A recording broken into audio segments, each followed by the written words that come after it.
Then one morning a teen returned. Matt had been waiting, watching the forest trail impatiently, and unwilling to go far from the cabin, lest he missed the boys coming. But when he finally saw a teen approaching, his heart sank. The teen was not alone. His grandfather stalked by his side. Matt sensed that this meant trouble. Perhaps Sockness had come to reproach him. He would surely know the two boys had been neglecting those lessons. Dreading to face the old man, Matt walked out to meet him, courteously giving the greeting he had learned. Sockness returned his greeting with dignity. He did not smile. His solemn face made Matt's heart sink, still lower. Then startled, Matt turned toward a teen. He did not dare to ask a question, but he saw at once that there was no need to ask. No doubt about it, a teen had found his Manitaw. He had changed. He stood straighter and taller. He looked older, and Matt suddenly realized why.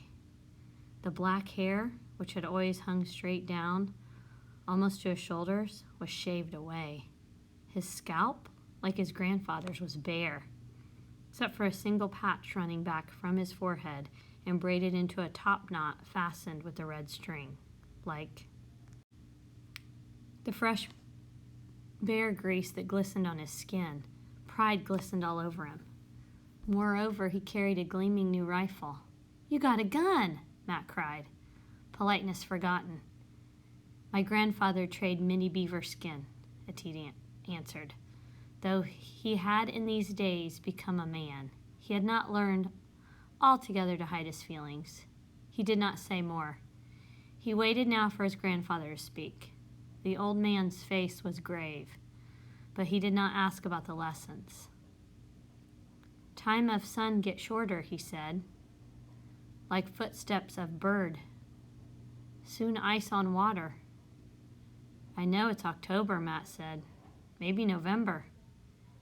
He had not wanted to count his sticks these last weeks. "Indian go north now," Sockness continued. "Hunt moose. All Indians go. A teen not come more to learn white man's signs." Matt could not answer. "White father not come," Sockness went on. Matt spoke quickly. "He ought to be here any day now." Sockness looked at him soberly. "Maybe him not come," he said quietly.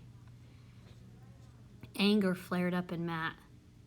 He could not allow this man to speak the fear that he'd never dared to admit to himself. "Of course I'll come," he said, too loudly. "He might even come today." "Snow comes soon," Sockness persisted. "Not good white boy stay here alone. White boy come with Indians." Matt stared at him. Did he mean go on the hunt with them? The most important hunt of the year? Sockness smiled for the first time. Sockness teach white boy hunt moose like a teen. White boy and a teen be like brother. A sudden joyful hope sprang into Matt's mind. He realized at this moment just how anxious he had been. This was a way out. He did not have to stay here alone through the long winter.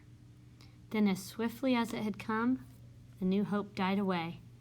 In spite of his longing, in spite of being afraid, he knew what he had to answer. "Thank you," he said. "I'd like to go on the hunt, but I can't do that. When my father comes, he wouldn't know where I've gone. Leave white man's writing." Matt swallowed hard.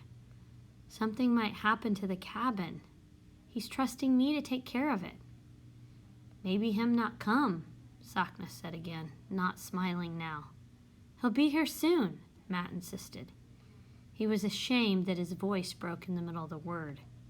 "If he couldn't come, he'd send someone to tell me. He'd find some way, no matter what happened. You don't know my pa." Sockness was silent for some time. "White boy good son," he said at last. "But better you come. Sockness glad for white boy.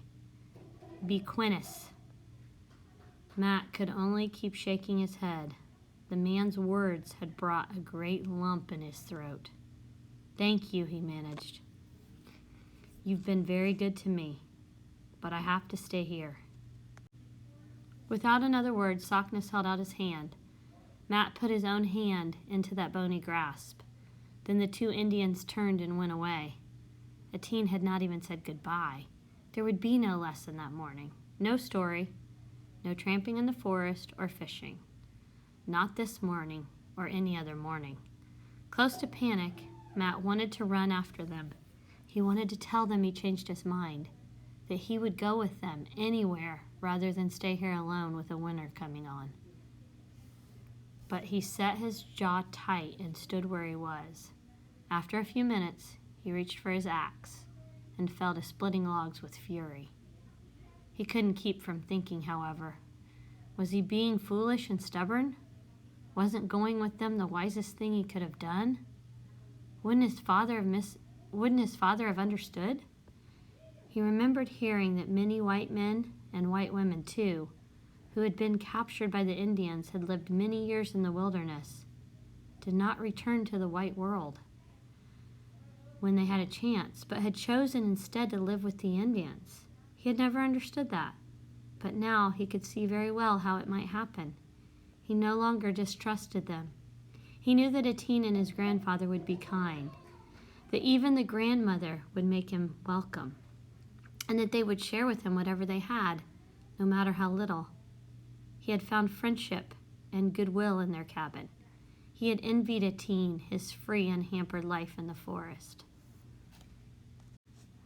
and the boisterous comradeship in the village. If he had been taken captive as a child and raised as an Indian boy, how would he himself been chosen?